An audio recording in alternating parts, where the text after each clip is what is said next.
하나님이여 나를 지켜주소서. 내가 주께 피하나이다.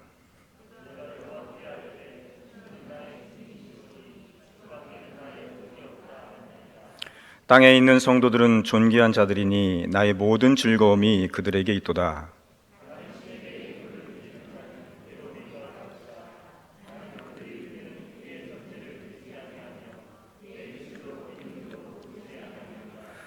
여호와는 나의 산업과 나의 잔의 소득이시니 나의 분깃을 지키시나이다.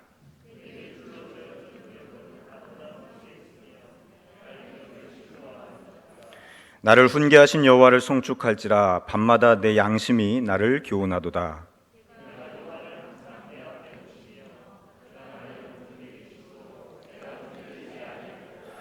이러므로 나의 마음이 기쁘고 나의 영도 즐거워하며 내 육체도 안전히 살리니.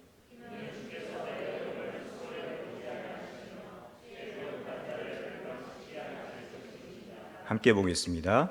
주께서 생명의 길을 내게 보이시리니 주의 앞에는 충만한 기쁨이 있고 주의 오른쪽에는 영원한 즐거움이 있나이다. 아멘. 할렐루야. 여러분, 오늘 함께 읽은 본문 시편 16편에는 표제어가, 낯선 표제어가 등장을 합니다. 다윗의 믹담이라고 쓰여져 있습니다. 시편에 보면은 낯선 표제들이 이렇게 많이 나오는데요. 거기에는 이제 뜻이 있고 그 제목이 붙여진 것을 우리가 볼 수가 있습니다. 여러분, 다윗의 믹담시라는 표제어는 시편 56편에서 60편까지 5편이 더 있는 것을 볼 수가 있습니다. 그래서 시편에는 다윗의 믹담이라는 표제를 가진 것이 오늘 본문 16편을 포함해서 모두 6편이 있습니다. 여러분, 이 믹담이란 말이 무슨 뜻일까요? 안타깝게도 이 믹담이 무슨 의미인지 신학적으로도 아직 정확하게 밝혀져 있지는 않습니다. 그렇지만 그 의미에 대해서는 몇 가지로 추론할 수 있는 내용들이 있습니다. 믹담이라는 단어가 색이다라는 단어에서 왔다고 합니다. 그 색이다라는 단어에서 왔다고 여겨져서 이 시가 돌비와 같은 곳에 새긴 시편일 것이라는 그런 견해입니다. 또 금이라는 단어에서 왔을 것이라고 이렇게 이야기를 합니다. 그래서 황금의 시편이라는 의미라고도 여겨지기도 합니다. 또한 대속하다는 뜻에서 왔을 것이라고 하는 견해가 있어요. 대속의 시편이라고 그렇게 별명을 붙이기도 합니다. 여러분, 이 중에서 돌비에 새겨진 시편이라고 보는 것이 일반적인 견해라고 이야기를 합니다. 그래서 이 믹담이라는 것, 그 의미가 돌비에 새겨진 시편이든 아니면은 황금의 시편이든 간에 또 대속의 시편이든 간에 이 공통적인 의미는 아주 가치가 있는 시편이다, 중요한 시편이다라는 것을 뜻합니다. 여러분, 이 시편이 얼마나 중요했으면은 돌에 새겼겠으며 또 황금과 같은 가치가 있다고 그렇게 생각했겠습니까? 우리가 오래 남기고 싶은 이런 것들은 글로써 쓰기도 하고요. 또 보면은 우리가 등산을 하다 보면은 돌에다가 자기 이름을 쓰기도 하고 또 자기 이름과 자기 애인의 이름을 써서 여기에 다녀갔다, 그렇게 기록을 남기는 것을 볼 수가 있습니다. 여러 가지 의미로 추론해 보건대 아무튼 더 중요한 사실은 이 본문의 시편이 우리의 구원에 관해 노래하고 있다는 것입니다.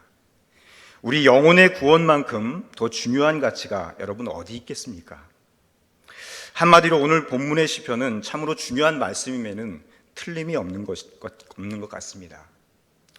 오늘 본문에서도 다윗이 하나님을 어떤 분으로 여기고 있는지를 잘 표현하고 있는 것을 볼 수가 있는데요. 1절의 말씀입니다. 하나님이여 나를 지켜주소서. 내가 주께 피하나이다. 하나님, 나를 지켜주소서. 내가 주께 피합니다. 기도지요. 간절한, 짧지만은 간결한 기도가 그 속에 숨어 있는 것을 볼 수가 있습니다. 여러분, 우리가 잘 아는 바와 같이 다윗은 그가 왕위에 오르기 전에 이스라엘의 2대 왕으로 등극을 하게 되는데, 그 오르기 전에 자신의 군주이었습니다. 장인이었던 사울 왕에게 긴 세월 동안 쫓겨다녔습니다. 사울 왕은 이스라엘의 군인들 중에 가려 뽑은 3,000명을 대동하여서 다윗을 잡으려 다녔습니다. 다윗은 사울왕을 죽일 기회가 2번이나 있었음에도 그렇게 하지 않았음을 우리는 잘 알고 있습니다. 그러나 그것은 다윗이 사울왕에게 잡히지 않을 자신이 있었기 때문이 아니었습니다. 그렇게 도망을 다닐 때에도 다윗은 사울왕에게 자신은 죽은 개와 같고 벼룩 한 마리와 같다고 그렇게 자신을 낮추면서 말할 정도였습니다.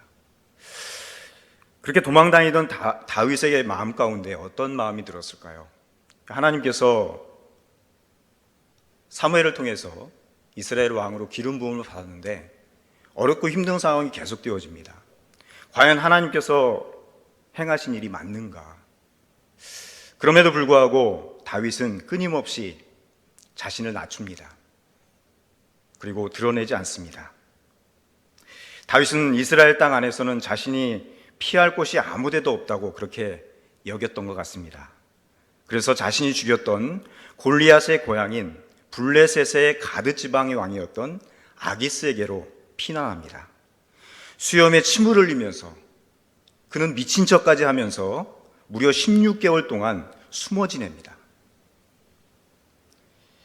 여러분, 만약 다윗이 거기에 숨어 지내는 동안 블레셋이 이스라엘과 전쟁을 벌일 때 블레셋의 편에서 전쟁을 치렀다면 다윗은 이스라엘의 왕이 되지 못했을 것입니다. 어떻게 보면 하나님께서 최소한의 굴욕적인 것, 이스라엘을 배말하지 않도록 다윗을 그렇게 만들었던 것 같습니다. 자기 조국, 자기 백성을 향해서 칼을 겨누는 사람이 어떻게 왕이 될 수 있겠습니까? 하나님께서 그를 지켜주신 것입니다. 그런 과정을 통해서 다윗은 깊이 깨닫게 되었습니다.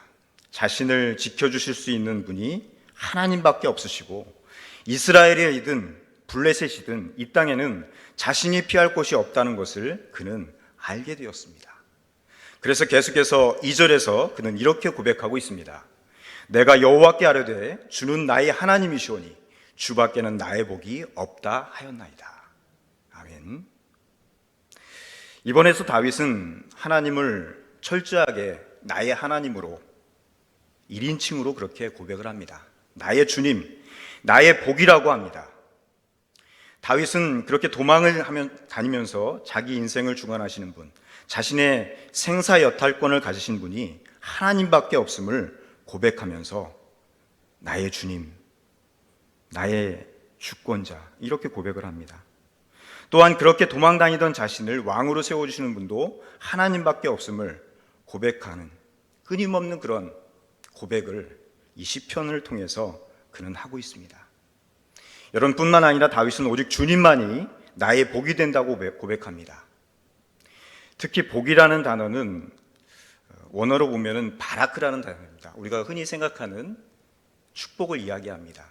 물질의 복이 될 수도 있고요, 또 인덕이 될 수도 있고 모든 것을 풍족하게 채워주시는 그런 의미를 가진 그런 단어라고 볼 수가 있죠. 그러나 그런 의미가 아니라 또 이런 뜻이 있습니다. 선한 것, 좋은 것. 원어로 말하면 토브라는 의미합니다. 창세기에 보면은 하나님께서 천지를 창조하시고 보시기에 좋았더라, 그런 의미를 가지고 있습니다. 여러분, 그러니까 다윗이 자신의 지난 삶을 돌아보니까 주님께서 자신을 가장 선한 길로 인도해 주셨습니다. 그리고 가장 좋은 것을 주셨다는 것을 깨닫게 되었다고 그는 고백하고 있는 것입니다. 그 과정에는 물론 사울왕에게 쫓겨다녔던 세월도 다 포함하는 말입니다. 좋든 싫든 어렵고 힘든 일, 기쁘고 축복된 그런 날뿐만이 아니라 모든 것이 다 하나님의 은혜였다고, 선하게 하나님께서 인도하셨다고 그렇게 고백하고 있는 것이죠. 그 당시 그렇게 고달팠던 시간들이 모두 자신 다 내 인생에 좋은 것이었구나, 그렇게 고백하는 것입니다. 저는 여러분들의 믿음의 고백이 이 다윗과 같은 고백이 되어지길 소원합니다. 과거를 생각할 때 얼마나 힘들고 어렵고 지금 내 앞에 놓여진 그런 상황이 어려울지라도 하나님이 좋은 것으로 채워주셨다, 그렇게 믿음의 고백이 되어진다면 다 되는 것이 아닙니까? 성도 여러분, 오늘 본문의 다윗의 고백이 바로 저와 여러분들의 고백이 될 수 있기를 주님의 이름으로 축원합니다. 내가 어렵고 힘들게 살아왔고 지금도 등이 휠 것 같은 힘든 상황에 있지만은 반드시 그 하나님께서 나의 복이 되어 주셔서 내 인생을 좋은 것으로 채워 주실 것이다. 이런 믿음의 고백이 있기를 주님의 이름으로 축원합니다. 3절이 이렇게 증거하고 있습니다. 땅에 있는 성도들은 존귀한 자들이니 나의 모든 즐거움이 그들에게 있도다. 다윗은 계속해서 자신을 하나님을 1인칭으로 나타내면서 아주 친밀한 고백을 했습니다. 우리가 자칫 잘못하면은 내 하나님, 나에게만 복을 주신 하나님 이렇게 오해할 수 있지만은 그렇지 않습니다. 다른 사람을 무시했던 것은 결코 아니라는 것을 오늘 본문을 통해서 우리는 알 수가 있습니다. 땅에 있는 성도들, 바로 구별된 하나님의 사람들, 존귀한 자들이라고 그렇게 얘기를 합니다. 하나님께서 나를 존귀하게 여겨주심을 그 중심으로 믿는 사람은 다른 사람들도 존귀하게 여겨주신다는 것을 인정한다는 것입니다. 여러분들 옆에 분 한번 바라보세요. 존귀해 보이십니까? 그리 보이지 않을지라도 존귀하게 여기실 수 있는 믿음의 성도들 되시기 바랍니다. 다윗의 고백이 그런 것이었습니다. 그래서 저는 여러분들을 존귀하신 양일교회 교우 여러분이라고 이야기를 하고 싶습니다. 여러분, 내가 하나님께 존귀하게 여김을 받기 때문에 다른 사람에게 무례하게 행한다면 그것은 주님의 존귀하게 하심을 하찮게 만드는 것입니다. 또한 하나님을 기뻐하고 하나님의 기쁨이 되는 사람은 함께 살게 하신 사람들도 기쁨으로 받아들입니다.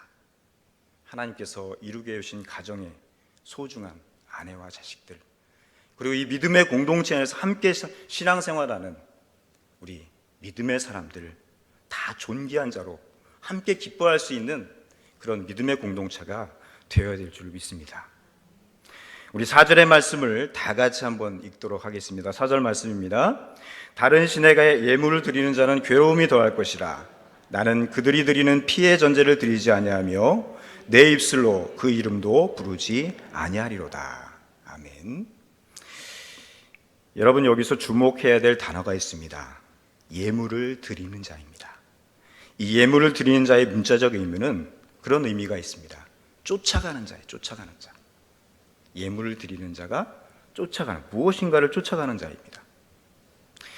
여러분, 우리 인간은 하나님을 쫓도록 창조되었음을 믿습니다.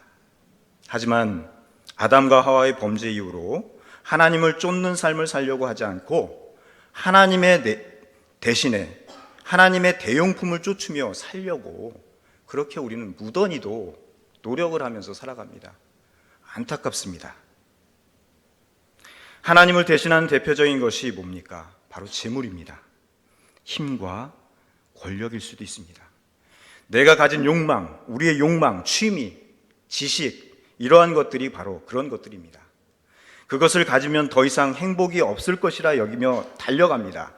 끝까지 달려갑니다. 하지만 그것을 쥐지 못하면은 우리 마음 가운데 밀려드는 것은 패배감입니다. 또 수치감이 밀려오고 그것을 잡았다 할지라도 내가 이것을 위해서 살았다는 말인가? 그렇게 한숨을 지을 때가 얼마나 많이 있는지 모릅니다. 하지만 오늘 본문의 다윗은 분명히 알고 있습니다. 자신의 입술로 불러야 할 한 분은 바로 하나님 대용품이 아니라 하나님이시라는 것입니다. 여러분, 우리가 하나님을 부를 때 설령 우리 마음 가운데 뭔가를 대신해 주는 그런 분으로 착각하면서 부를 때가 있지 않습니까? 우리가 기도할 때도 하나님 부를 때 한편으로는 이만큼 쌓아둔 보물을 생각하고 돈을 생각하고, 그렇지, 나를 위해서 하나님께서 돈을 이만큼 준비하고 놓고 계시지, 좋은 차를 좋은 누군가를 준비해 놓고 계시지, 이렇게 생각하고 있지는 않습니까? 그것이 하나님을 대신하는 대용품이라는 것입니다. 잘못된 것입니다. 5절 말씀에 이렇게 고백하고 있습니다. 여호와는 나의 산업과 나의 자네의 소득이시니 나의 분깃을 지키시나이다. 분깃, 우리가 잘 아는 여호수아 21장에 보면은요, 이스라엘 자손들이 출애굽하여서 가나안 땅에 들어가 땅을 분배받게 됩니다. 그때 레위 지파 사람들에게는 땅을 나눠주지 않았습니다. 왜냐하면은 레위 지파 사람들에게 하나님께서 기업이 되시기 때문이었습니다. 땅을 소유하지 않아도 그들에게는 하나님이 그들의 기업이었어요. 그래서 예배 드릴 때 성전에서 나오는 물품을 가지고 삶을 살아가고, 또 하나님께서 채워주시는 그 모든 삶의 물품을 가지고 그렇게 살아갔던 그런 지파가 레위 지파 사람이었습니다. 다윗은 레위 지파가 아니라 유다 지파였습니다. 그러하기에 당연히 유다 지파의 땅이 있었습니다. 그리고 다윗은 이스라엘의 왕이었습니다. 그래서 이스라엘의 전 영토가 그의 것이나 다름이 없었습니다. 그는 강력한 군주였고, 지금 이스라엘 국기에 그려진 별이 무엇을 상징합니까? 바로 다윗의 별을 상징합니다. 다윗이 다스렸던 그 시대가 이스라엘 전 역사에서 가장 번성했던 시기였습니다. 그러나 다윗은 이스라엘의 전 국토가 자기 산업, 자기 자네 소득이라고 말하지 않습니다. 하나님께서 자신의 산업과 자신의 소득이 되신다고 그렇게 오늘 본문 말씀을 통해서 고백하고 있습니다. 그렇기 때문에 하나님께서 자신의 분깃, 즉 몫을 지키시는 분이라고 이야기합니다. 즉 다윗은 자신이 이스라엘의 왕이라고 생각하지 않고 하나님께서 이스라엘의 왕이 되신다고 생각하면서 자신은 그저 청지기일 뿐이다. 이스라엘 다스리는 왕권도 누가 주신 거예요? 하나님이 주신 것이지만 실질적으로는 누가 다스리십니까? 하나님이 다스리신다. 그렇게 고백하고 있는 것을 볼 수가 있습니다. 여러분, 이것이 중요합니다. 여러분, 우리는 이 땅에 올 때 청지기로서 왔습니다. 아무리 내가 많은 것을 가지고 있을지라도 그 주인은 누구십니까? 하나님이십니다. 자랑할 것이 없습니다. 내가 좋은 집에 산다고 그래서, 또 좋은 직장을 가지고 있다고 그래서, 남들이 가지지 못한 것을 가졌다 할지라도 자랑할 것이 없습니다. 왜냐하면은 우리는 다 청직이기 때문이에요. 잠깐 하나님께서 맡겨주신 것이기 때문입니다. 여러분, 하나님께서 우리에게 맡겨주신 것이 얼마나 많이 있습니까? 가장 중요한 것이 무엇일까요? 그것은 우리의 직분이라고 생각합니다. 다윗은 이렇게 고백합니다. 6절 말씀입니다. 내게 줄로 재어준 구역은 아름다운 곳에 있으며 나의 기업이 실로 아름답도다. 말씀을 준비하면서 그런 생각을 해봤습니다. 여기에다가 자기 구역을 넣어가지고 한번 읽어보자. 한번 읽어볼까요? 앞에 내게 줄로 재어준 구역은 95구역은 아름다운 곳에 있으며, 다시 한번 하겠습니다. 자기 구역을 넣어가지고 시작. 내게 줄로 재어준 구역은 95구역은 아름다운 곳에 있으며 나의 기업이 실로 아름답도다.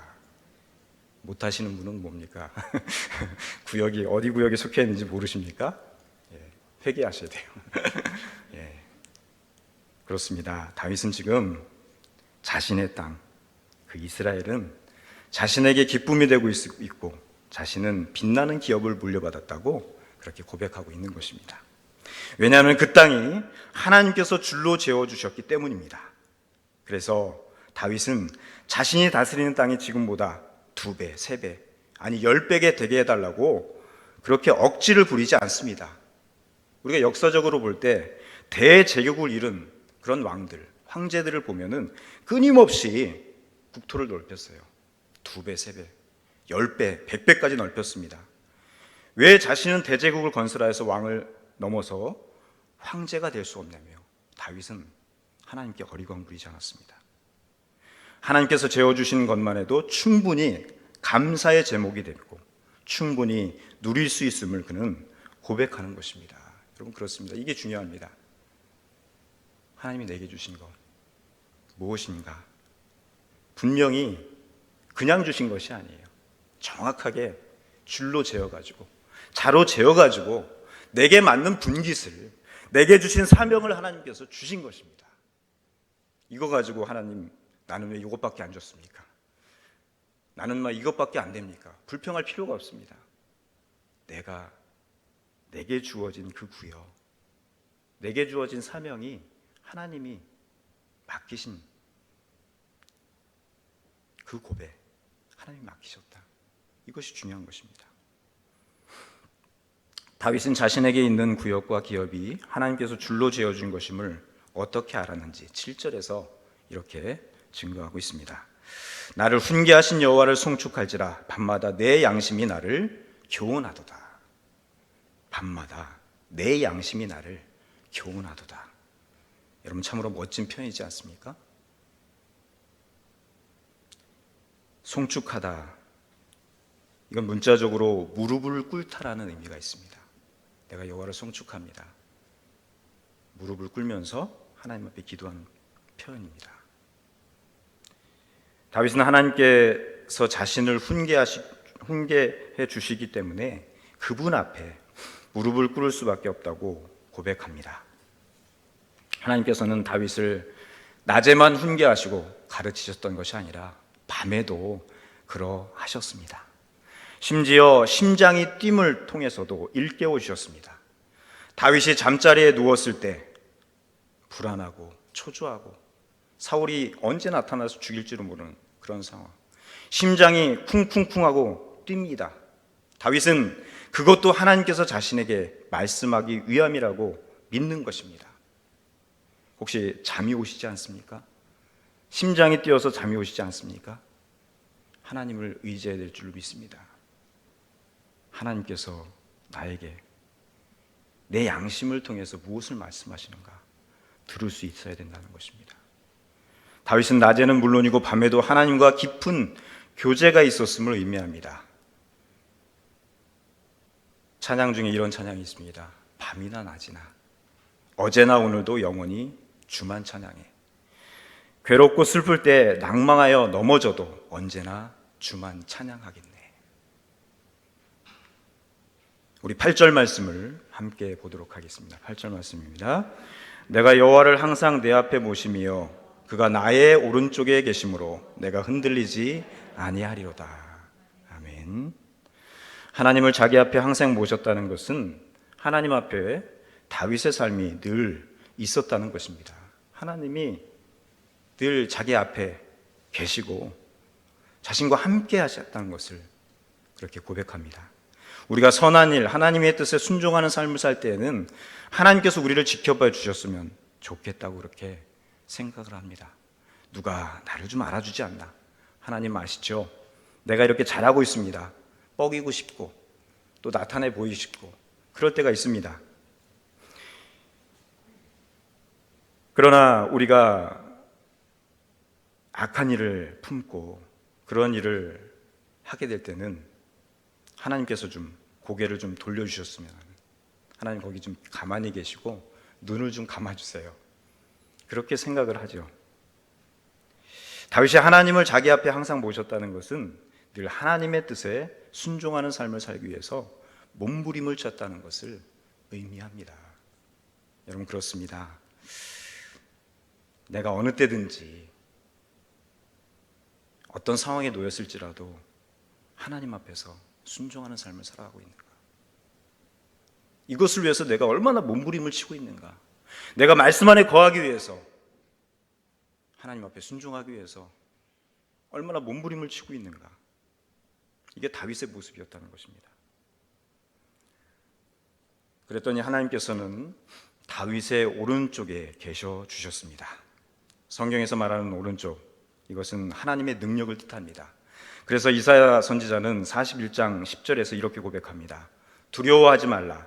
내가 너와 함께함이라. 놀라지 말라. 나는 내 하나님이 됨이라.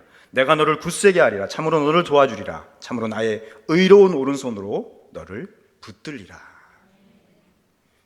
다윗이 하나님 앞에서 신실하게 살았더니 하나님께서는 그 다윗에게 능력이 되어 주셨다는 것입니다.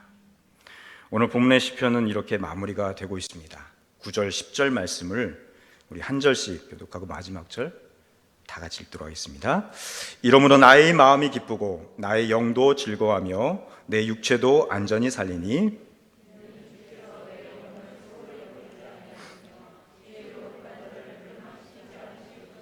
함께 읽겠습니다. 주께서 생명의 길을 내게 보이시리니 주의 앞에는 충만한 기쁨이 있고 주의 오른쪽에는 영원한 즐거움이 있나이다. 아멘. 다윗이 하나님께서 줄로 재워주신 것을 만족하고 이 하나님 앞에서 살면서 하나님께 능력으로 함께 하시는 것을 경험하는 그 신앙과 삶을 통해서 바로 부활의 소망을 갖게 되었다는 것입니다. 그렇기 때문에 이런 고백이 나오는 것입니다. 내가 지금 설령 죽는다 할지라도 이 어려운 상황 가운데서도 하나님이 주신 이 분기, 이 구역 안에서 내가 기뻐할 수 있다. 이런 믿음의 고백이 나오는 것이죠. 그래서 이 말씀을 사도 베드로는 오순절에 성령님께서 임하심을 경험한 후에 이 말씀을 인용을 통해서 우리 주님께서 부활하셨음을 강력하게 증거했습니다. 그 말씀을 듣고 수많은 사람들이 주님 앞으로 돌아오는 놀라운 역사가 일어나는 것을 볼 수가 있습니다. 다윗은 하나님께서 자신의 소득과 산업이시며 하나님께서 자신의 분깃을 지키신다고 고백하고 있습니다. 사랑하는 우리 양육교 교회 여러분, 저와 여러분들의 소득과 산업은 무엇입니까? 또한 우리의 재산을 지켜주시는 분은 누굽니까? 또한 하나님께서 성도님들에게 줄로 재워준 곳은 어디입니까? 함께 살게 하신 가족, 지금 살고 있는 곳, 내가 가진 것, 내가 배운 것, 내가 일하는 일터, 내가 섬기는 교회, 내가 소속된 구역 등은 모두가 하나님께서 줄로 재워주셔서 우리에게 주신 것입니다. 우리에게 있는 것이 하나님께서 줄로 재워주셔서 주셨다고 그런 중심으로 신앙을 고백하면서 나아간다면 모든 것이 아름답고 모든 것이 감사와 제목이 됩니다. 반면에 하나님께서 줄로 재워주신 것을 믿음으로 수용하지 못하면 얼마가 지나지 않아서 우리의 삶은 그 신앙이 무너질 수밖에 없다는 것입니다. 우리 존귀하신 양육교회 교우 여러분, 성도 여러분, 우리 하나님께서 내게 있는 모든 것을 줄로 재워주셔서 친히 우리에게 안겨주셨음을 믿습니다. 이 사실을 믿음으로 고백하는 사람에게 주시는 축복이 반드시 있습니다. 하나님께서 우리의 주의 오른손으로 붙들어 주시고 그 능력으로 함께 하시는 것을 경험하게 되는 것입니다. 내게 줄로 재워준 구역은 아름다운 곳에 있으며 나의 기업이 실로 아름답도다. 여러분, 날마다 이 고백 속에서 살아가시는 복 있는 삶을 사실 수 있기를 주님의 이름으로 축원합니다. 기도하겠습니다. 하나님 아버지, 다윗은 자신을 지켜주시는 분이 누구신지, 자신이 피할 곳이 어디인지, 누가 자신의 인생을 책임져 주시는지, 자신에게 무엇이 참된 복인지를 깊이 인식하고 그렇게 고백하고 있습니다. 다윗의 이 고백이 우리들의 고백이 되어서 우리도 다윗처럼 동일하게 고백하며 살아갈 수 있는 믿음의 사람들 될 수 있도록 주께서 은혜를 베풀어 주시기 원합니다. 하나님, 우리의 매일매일이 하나님 앞에서 향하는 것이 되게 해주시고, 그러므로 말미암아서 하나님께서 우리의 오른편이 되어주시는 것을 경험하게 해주시옵소서. 우리의 오른편에 계시는 주님으로 인해서 매일매일이 살아갈 믿음과 용기를 얻게 하여 주시옵소서. 예수님의 이름으로 간절히 기도합니다. 아멘.